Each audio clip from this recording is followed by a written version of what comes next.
साथियों, आप सभी का इस प्लेटफॉर्म पर स्वागत है। यहाँ पर हम लोग विजन आईएएस कोचिंग संस्था के द्वारा जो न्यूज़ टुडे शीर्षक से डेली करंट अफेयर प्रोवाइड किया जाता है उसको यहाँ पर देख रहे हैं। तो चलिए प्रारंभ करते हैं। सबसे पहले प्रारंभ करते हैं। पहला है, संयुक्त राष्ट्र महासचिव ने आंतरिक विस्थापन पर कार्य एजेंडा जारी किया। देखिए, यह कार्य एजेंडा आंतरिक विस्थापन संकटों को बेहतर ढंग से हल करने, रोकने और दूर करने के लिए संयुक्त राष्ट्र प्रणाली की प्रतिबद्धताओं को निर्धारित करता है।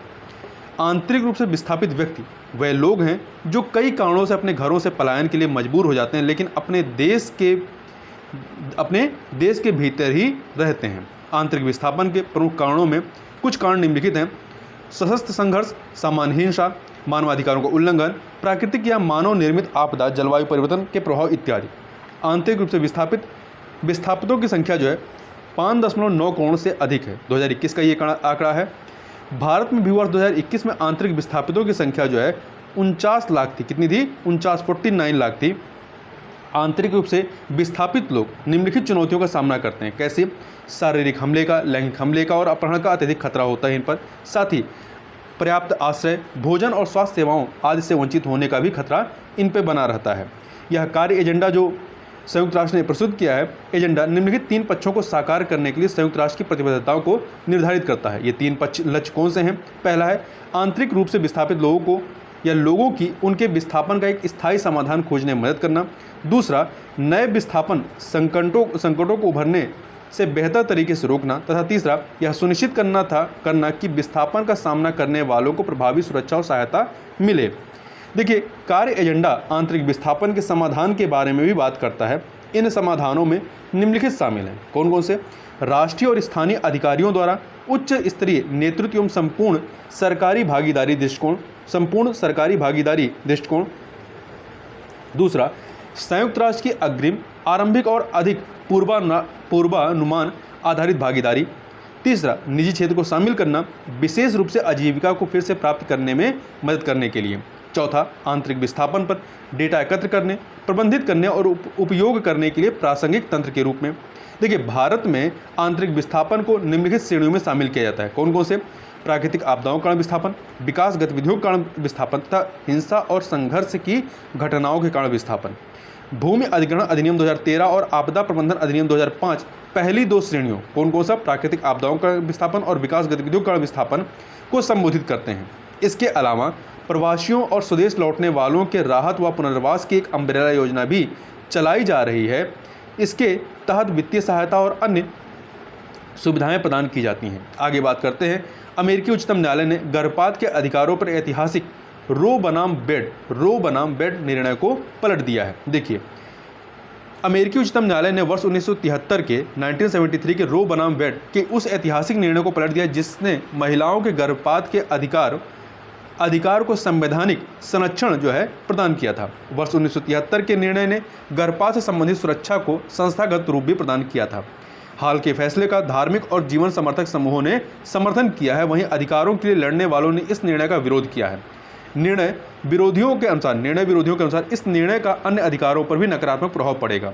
हाल का निर्णय राज्यों द्वारा गर्भपात पर प्रतिबंध लगाने के लिए प्रक्रिया आरंभ करने का मार्ग भी प्रशस्त करता है।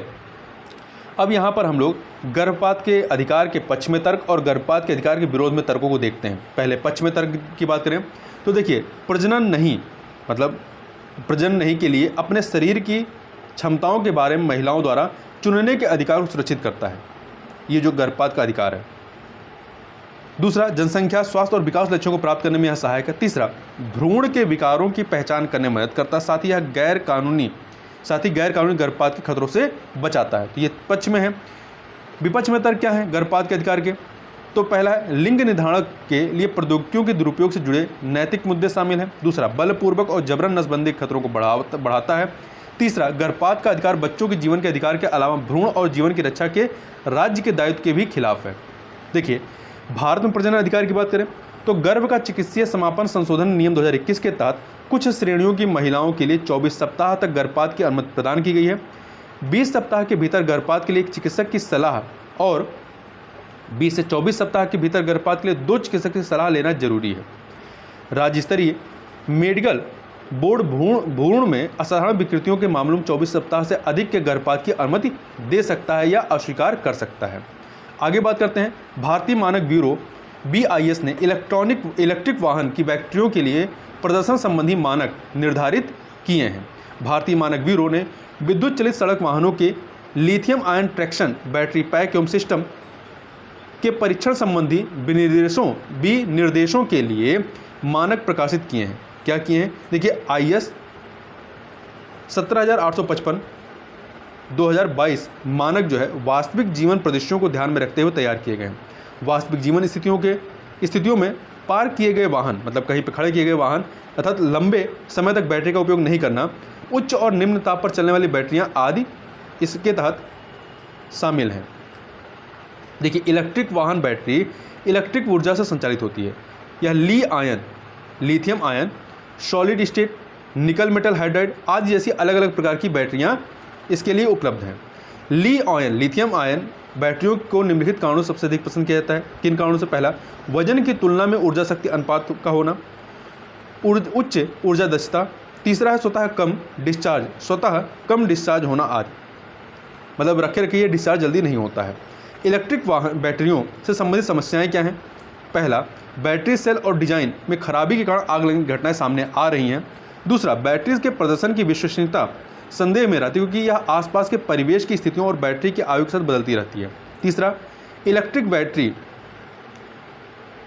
के निपटान से जुड़ी चिंताएं भी। यह समस्या इसकी लागत और बैटरियों के विषाक्त निपटान संबंधित है। उठाए गए कदम क्या है इसके संदर्भ में? वाहनों में आग लगने की घटनाओं का कारण जानने के लिए एक जांच समिति का गठन किया गया है। ऊर्जा की पुनर्प्राप्ति के लिए इसकी रेंज बढ़ाने के लिए रीजनरेटिव ब्रेकिंग का इस्तेमाल किया जा रहा है। कारखानों और घरों में बैटरी ऊर्जा भंडारण प्रणालियों में EV इलेक्ट्रिक व्हीकल बैटरियों के पुनः प्रयोग को बढ़ावा दिया जा रहा है तथा BIS विभिन्न यात्री और माल ढोने वाले वाहनों के लिए बैटरी मानक प्रकाशित कर रहा है। अब यहाँ पर थोड़ा बात करते हैं भारतीय मानक ब्यूरो के बारे में। तो देखिए, BIS भारतीय मानक ब्यूरो अधिनियम 1986 के माध्यम से अस्तित्व में आया। इसे BIS अधिनियम 2016 के तहत भारत के राष्ट्रीय मानक निकाय में स्थापित किया गया है। BIS निम्नलिखित प्रमुख गतिविधियों में शामिल है। किसमें? पहला, प्रमाणन में। देखिए, एक निर्माता को BIS मानक चिन्ह ISI मार्क का स्वयं से मार्किंग करने का अधिकार प्रदान किया गया है। दूसरा, हॉल मार्किंग। सोने व चांदी के आभूषण, स्वर्ण बुलियन आदि पर हॉल मार्किंग की जाती है। इको मार्क, पर्यावरण के अनुकूल उत्पादों के लिए दिए जाते हैं इको मार्क। अगला है अनिवार्य पंजीकरण योजना, इलेक्ट्रॉनिक्स वस्तुओं की श्रेणियों पर लागू होता है। प्रयोगशाला सेवाएं, ये सेवाएं अनुपालन मूल्यांकन योजनाओं से उत्पन्न नमूनों की परीक्षण आवश्यकता को पूरा करने के लिए प्रदान की जाती हैं। अब आगे बात करते हैं, प्रधानमंत्री मोदी ने 14वें ब्रिक्स सम्मेलन में पार्टिसिपेट किया है। तो देखिए, यह शिखर सम्मेलन वर्चुअल माध्यम से चीन की अध्यक्षता में आयोजित हुआ। इस सम्मेलन की थीम थी उच्च गुणवत्ता वाली ब्रिक्स साझेदारी को बढ़ावा, वैश्विक विकास के लिए नए युग की शुरुआत। उच्च गुणवत्ता वाली ब्रिक्स साझेदारी को बढ़ावा तथा वैश्विक विकास के लिए एक नए युग की शुरुआत। ब्रिक्स देशों ने बीजिंग घोषणा को अपनाया है। साथ ही सदस्य देशों ने सतत विकास के लिए एजेंडा 2030 के कार्यान्वयन में तेजी लाने पर भी बल दिया है। बीजिंग घोषणा के जो प्रमुख बिंदु हैं उनकी बात करें तो पहला है बहुपक्षवाद और अंतर्राष्ट्रीय कानूनों के पालन के आधार पर वैश्विक अभिशासन को मजबूत करने तथा सुधारने का आह्वान किया गया है। इसमें सभी देशों की संप्रभुता और क्षेत्रीय अखंडता का सम्मान करने वाले अधिक समावेशी वैश्विक अभिशासन साधन शामिल हैं। अगला, इसमें संयुक्त राष्ट्र के प्रमुख अंगों में सुधार का आह्वान किया गया है। साथ ही विकसित देशों से नीति प्रसार का प्रबंधन करते समय जिम्मेदार आर्थिक नीतियों का उपयोग करने का भी आग्रह किया गया है विकसित देशों से, ठीक है, जो डेवलप्ड कंट्री हैं। इसमें कोविड के बाद आर्थिक स्थिति में सुधार व सतत विकास को बढ़ावा देना और नई औद्योगिक क्रांति पर ब्रिक्स साझेदारी को आगे बढ़ाने का आह्वान भी शामिल है। घोषणा में विवादों के शांतिपूर्ण समाधान के माध्यम से शांति और सुरक्षा की रक्षा का उल्लेख किया गया है। इसके अलावा परमाणु हथियारों से मुक्त विश्व की परिकल्पना भी की गई है। ब्रिक्स के बारे में बात करें तो ब्रिक्स विश्व की प्रमुख उदयमान अर्थव्यवस्थाओं का एक समूह है। ब्राज़ील, रूस, भारत, चीन और दक्षिण अफ्रीका इस समूह के सदस्य हैं। 5 सदस्य हैं इसके। वर्ष 2006 में इसकी शुरुआत ब्रिक 4 देशों ब्राज़ील, रूस, भारत और चीन के रूप में हुई थी। वर्ष 2010 में दक्षिण अफ्रीका के इस मंच में शामिल होने के बाद इसका नाम बदलकर ब्रिक्स कर दिया गया था। इसके 3 आधार स्तंभ हैं, राजनीतिक और सुरक्षा, दूसरा आर्थिक एवं वित्तीय तथा तीसरा है सांस्कृतिक व लोगों का परस्पर विनियमन। आगे बात करते हैं, आगे देखते हैं। आवासन और शहरी कार्य मंत्रालय ने प्रधानमंत्री आवास योजना शहरी की 7वीं वर्षगांठ मनाई है। प्रधानमंत्री आवास योजना शहरी को वर्ष 2015 में शुरू किया गया था। यह आवासन और शहरी कार्य मंत्रालय द्वारा कार्यान्वित एक प्रमुख मिशन है। इस मिशन के तहत वर्ष 2022 तक सभी पात्र शहरी परिवारों के लिए पक्का घर सुनिश्चित करने का लक्ष्य रखा गया है। इस तरह यह मलिन बस्ती वासियों सहित आर्थिक रूप से कमजोर वर्ग, निम्न आय समूह और मध्यम आय समूह श्रेणियों की शहरी आवास की कमी को दूर करता है। प्रधानमंत्री आवास योजना शहरी ने अभी तक 122.69 लाख घरों को मंजूरी दी है। इनमें से 61 लाख से अधिक घरों को पूरा और वितरित किया जा चुका है। प्रधानमंत्री आवास योजना अर्बन के तहत राज्यों और संघ राज्य क्षेत्रों द्वारा मांग के आकलन के आधार पर आवास की कमी का निर्णय लिया जाता है। इस योजना के प्रावधान के तहत परिवार की महिला मुखिया का घर का मालिक या सह मालिक होना अनिवार्य है। योजना को निम्नलिखित 4 श्रेणियों में विभाजित किया गया है। पहला, स्वस्थानीय मलिन बस्ती पुनर्विकास, क्रेडिट लिंक्ड सब्सिडी योजना, साझेदारी में वहनीय आवास, लाभार्थी के नेतृत्व में व्यक्तिगत घर का निर्माण या विस्तार। देखिए, यदि इसकी विशेषताओं की बात करें तो इसके 5 विशेषताओं को आप बता सकते हैं। पहला, जल, रसोई, बिजली और शौचालय से युक्त हर मौसम में रहने योग्य आवासीय इकाइयाँ। दूसरा, महिला सशक्तिकरण से होता है। तीसरा, क्योंकि उसको ही मुखिया बनाया जाता है घर का। तीसरा, शहरी गरीबों के लिए जीवन की बेहतर गुणवत्ता के संदर्भ में। चौथा, आवास स्वामित्व की अवधि की सुरक्षा के संबंध में। और जो मलिन बस्तियां हैं जिनको कभी भी ढाया जा सकता है इसको क्या किया जाता है, इसको स्थायी कर दिया जाता है। पर्याप्त भौतिक और सामाजिक अवसंरचना के रूप में। देखिए, मंत्रालय ने प्रधानमंत्री आवास योजना अर्बन के तहत एक प्रौद्योगिकी उप मिशन की स्थापना की है। इसका उद्देश्य तेजी से और गुणवत्तापूर्ण निर्माण के लिए नवीन एवं हरित प्रौद्योगिकियों तथा निर्माण सामग्री को अपनाने में मदद करना है। प्रौद्योगिकी उप मिशन के तहत निम्नलिखित पहले शामिल हैं। वैश्विक आवासन प्रौद्योगिकी चुनौती भारत GHTC इंडिया। इसका उद्देश्य विश्व स्तर पर उपलब्ध सर्वोत्तम निर्माण प्रौद्योगिकियों के इस्तेमाल को मुख्यधारा में लाना है। यह जो वैश्विक आवासन प्रौद्योगिकी चुनौती भारत GHTC इंडिया है, इसके तहत 6 लाइट हाउस परियोजनाएं क्रियान्वित की जा रही है। इनका उद्देश्य उन प्रौद्योगिकों को बढ़ावा देना जो क्षेत्र की भू जलवायु और खतरनाक परिस्थितियों का सामना करने के लिए उपयुक्त हैं।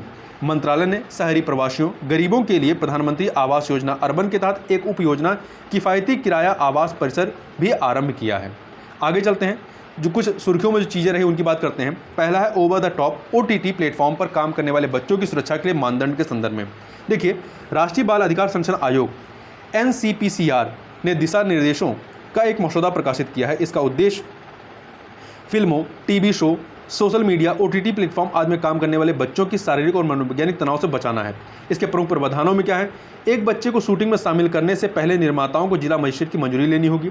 निर्माता निम्नलिखित सुविधाएं सुनिश्चित करेंगे: कार्यस्थल सुरक्षित हो, बच्चा जोखिमपूर्ण प्रकाश व्यवस्था से दूर हो, बच्चा घातक रसायनों से दूर हो तथा बच्चा दूषित सौंदर्य प्रसाधनों के संपर्क में नहीं हो।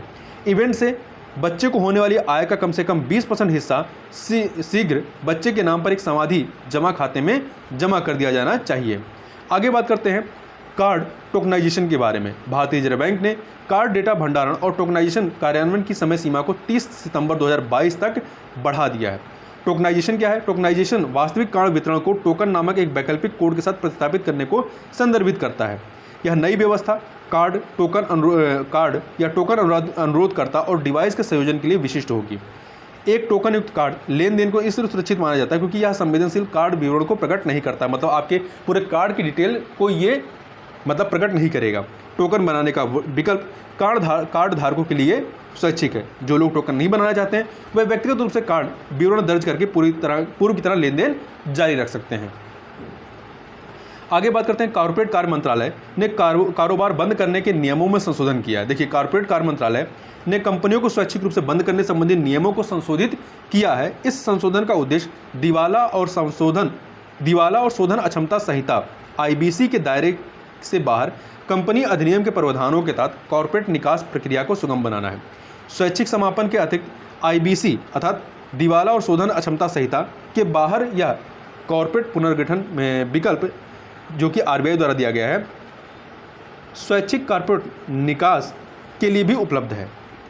स्वैच्छिक समापन और निष्क्रिय कंपनियों को समाप्त करने से आधिकारिक डेटाबेस को स्वच्छ और प्रबंधनीय रखने में मदद मिलती है और यह प्रभावी परिवर्तन के लिए महत्वपूर्ण है। आगे बात करते हैं वैकल्पिक निवेश कोष AIF के बारे में। देखिए, भारतीय प्रतिभूति और विनिमय बोर्ड SEBI ने मान्यता प्राप्त निवेशकों के लिए लार्ज वैल्यू फंड LVF हेतु नए दिशा निर्देश जारी किए हैं। मान्यता प्राप्त निवेशकों के लिए लार्ज वैल्यू फंड का अर्थ है अर्थ AIF या AIF की योजना है। इसमें प्रत्येक निवेशक एक मान्यता प्राप्त निवेशक है और कम से कम 70 करोड़ रुपए का निवेश करता है। कितना? 70 करोड़ रुपए का। AIF से तात्पर्य भारत में स्थापित या निगमित किसी भी फंड से है जो एक निजी रूप से जमा किया गया निवेश साधन है, साथ ही जो अपने निवेशकों के लाभ के लिए परिभाषित निवेश नीति के अनुसार निवेश करने के लिए परिष्कृत निवेश को, चाहे भारतीय हो या विदेशी, से धन एकत्र करता है। आगे बात करते हैं सन स्पॉट सौर कलंक के बारे में। एक सन स्पॉट जिसे AR3038 कहा जाता है 24 घंटों की अवधि में अपने आकार से लगभग 2 गुना हो गया है। सन स्पॉट ऐसे क्षेत्र हैं जो सूर्य की सतह पर काले दिखाई देते हैं। ये काले इसलिए दिखाई देते हैं क्योंकि ये सूर्य की सतह के अन्य भागों की तुलना में कम गर्म होते हैं। सन स्पॉट का निर्माण उन क्षेत्रों में होता है जहां चुंबकीय क्षेत्र विशेष रूप से मजबूत होता है। इस प्रकार सूर्य के भीतर की कुछ ऊष्मा को सतह तक पहुंचने से रोकते हैं, इस कारण ये काले दिखाई देते हैं। सन स्पॉट के निकट चुंबकीय क्षेत्र की रेखाएं सोलर फ्लेयर नामक ऊर्जा के एक आकस्मिक विस्फोट का कारण बन सकती हैं। आगे बात करते हैं 5G radio access network RAN के बारे में। तो centre for development and telematics CDOT और गैलोर नेटवर्क्स ने एक समझौते पर हस्ताक्षर किए हैं। इसके तहत and to and 5G RAN उत्पादों और समाधानों का सहयोगात्मक विकास करना है। CDOT के बारे में बात करें। CDOT की स्थापना वर्ष 1984 में दूरसंचार विभाग के तहत एक स्वायत्त दूरसंचार अनुसंधान विकास केंद्र के रूप में की गई है। यह सोसाइटी रजिस्ट्रीकरण अधिनियम 1860 के तहत एक पंजीकृत सोसाइटी है। RAN उपयोगकर्ताओं को रेडियो तरंगों पर मोबाइल नेटवर्क से जोड़ने के लिए महत्वपूर्ण तकनीकी प्रदान करता है। यह वेब पर सभी प्रमुख एप्लीकेशन तक पहुंचने के लिए एक सेतु के रूप में भी कार्य करता है। रेडियो एक्सेस नेटवर्क अर्थात RAN। आगे बात करते हैं हर्मिट के बारे में। हर्मिट एक नया स्पाईवेयर है। इसमें एंड्रॉयड और आईफोन ऑपरेटिंग सिस्टम दोनों उपकरणों को प्रभावित करने की क्षमता है। हर्मिट एक वाणिज्यिक स्पाईवेयर है। इसका कजाकिस्तान, इटली और उत्तरी सीरिया की सरकारों ने अपने नागरिकों पर उपयोग किया है। स्पाईवेयर एक दुर्भावनापूर्ण सॉफ्टवेयर या मेलवेयर होता है। इसे गुप्त डेटा ट्रांसमिशन के माध्यम से संवेदनशील जानकारी चुराने के लिए कंप्यूटिंग डिवाइस पर स्थापित किया जाता है। आगे बात करते हैं भारतीय राष्ट्रीय वायु गुणवत्ता संसाधन फ्रेमवर्क के बारे में, NARFI के बारे में। NARFI भारत के विभिन्न जलवायु क्षेत्रों में वायु प्रदूषण के मुद्दों को संबोधित करने के लिए एक सूचना तंत्र है। यह तंत्र सरकार, नगर पालिकाओं, स्टार्टअप्स और निजी क्षेत्र के निर्णयों के क्षेत्रों में निर्णय लेने वालों को मदद करेगा। यह वायु गुणवत्ता डेटा एकत्र करने, इसके प्रभाव का अध्ययन करने और विज्ञान आधारित समाधानों को लागू करने के लिए एक सर्वसमावेशी मार्गदर्शिका प्रदान करेगा। NARFI में उत्सर्जन सूची, एयरसेट और समन, मानव स्वास्थ्य तथा कृषि आदि पर प्रभाव सहित 5 मॉड्यूल होंगे। इसे प्रधान वैज्ञानिक सलाहकार कार्यालय की सहायता से राष्ट्रीय उन्नत अध्ययन संस्थान NIS बेंगलुरु ने विकसित किया है। आगे बात करते हैं वायु गुणवत्ता प्रबंधन आयोग CAQM के बारे में। तो वायु प्रदूषण से निपटने के लिए CAQM अर्थात वायु गुणवत्ता प्रबंधन आयोग ने राष्ट्रीय राजधानी क्षेत्र NCR वाले राज्यों को अनुमोदित ईंधन की एक मानक सूची अपनाने का निर्देश दिया है। इस सूची का विभिन्न उद्देश्यों के लिए उपयोग किया जा सकता है। मानक सूची में पेट्रोल, डीजल, हाइड्रोजन, मीथेन, प्राकृतिक गैस, LPG, विद्युत आदि शामिल हैं। देखिए CAQM अर्थात वायु गुणवत्ता प्रबंधन आयोग वर्ष 2020 में स्थापित एक वैधानिक निकाय। कब स्थापित है? 2020 में। यह NCR और इसके आसपास के क्षेत्रों में, पूरे देश में नहीं, यह आसपास मतलब NCR और इसके आसपास के क्षेत्रों में वायु गुणवत्ता प्रबंधन के लिए कार्य करता है। CAQM के कार्य क्या है? वायु गुणवत्ता की निगरानी और कार्रवाई का समन्वय करना, NCR में वायु प्रदूषण को रोकने और नियंत्रित करने के लिए योजना बनाना तथा उसे क्रियान्वित करना, तकनीकी संस्थानों के साथ नेटवर्किंग के माध्यम से अनुसंधान और विकास का संचालन करना। आगे बात करते हैं Bharat new car assessment programme NCAP के बारे में। तो सड़क परिवहन और राजमार्ग मंत्रालय ने एक अधिसूचना जारी की है। इसके तहत भारतीय कारों के लिए Bharat new car assessment programme NCAP की शुरुआत की गई है।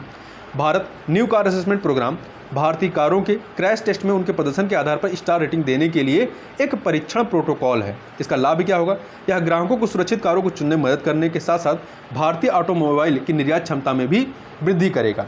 इसे भारतीय विनियमों को ध्यान में रखते हुए वैश्विक क्रैश टेस्ट प्रोटोकॉल के साथ संबद्ध किया जाएगा।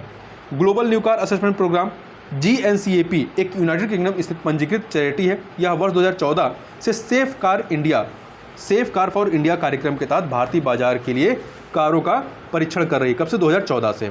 आगे बात करते हैं कम दूरी की सतह से हवा में मार करने वाली वर्टिकल लॉन्च मिसाइल VLSRSM के बारे में। रक्षा अनुसंधान एवं विकास संगठन ने युद्धपोत से BLSRSAM अर्थात कम दूरी की सतह से हवा में मार करने वाली वर्टिकल लॉन्च मिसाइल का सफलतापूर्वक परीक्षण किया है। यह परीक्षण उड़ीसा के तट पर इसे चांदीपुर एकीकृत परीक्षण रेंज से किया गया है। किसने किया? DRDO ने। यह स्वदेशी रूप से विकसित मिसाइल है। यह BLSRSAM पोत पर तैनात की जाने वाली हथियार प्रणाली है। यह स्किमिंग करने वाले लक्ष्यों सहित सीमित दूरी के विभिन्न हवाई खतरों को निष्प्रभावी कर सकती है। मिसाइल को 40 से 50 किलोमीटर की दूरी पर और लगभग 15 किलोमीटर की ऊंचाई पर उच्च गति वाले हवाई लक्ष्यों पर हमला करने के लिए डिजाइन किया गया है।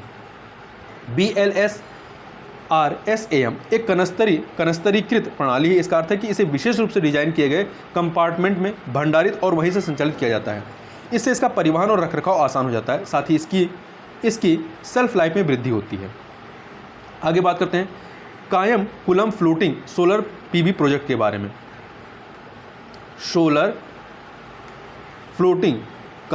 कायम coulomb floating solar PV project के बारे में। तो देखिए, राष्ट्रीय ताप विद्युत निगम NTPC ने केरल के कायम कुलम में फ्लोटिंग सोलर PV प्रोजेक्ट की शुरुआत की है। फ्लोटिंग सोलर फोटोवोल्टिक संयंत्र पारंपरिक भूमि पर स्थापित होने वाले PV सिस्टम का एक विकल्प है। सोलर फोटोवोल्टिक का एक विकल्प है। यह PV मॉड्यूल का उपयोग करता है जो पेयजल जलाशयों, खदान झीलों, सिंचाई नहरों आदि जैसे जल निकायों की सतह पर तैरता है। इसका लाभ क्या है? वाष्पीकरण में कमी के माध्यम से जल संरक्षण, पैनलों पर शीतलन प्रभाव के कारण विद्युत उत्पादन में वृद्धि, स्थापना में लगने वाला समय जो है कम लगता है। तो इस प्रकार से इस वीडियो में बस इतना ही। मिलते हैं नेक्स्ट वीडियो में, तब तक के लिए बहुत बहुत धन्यवाद।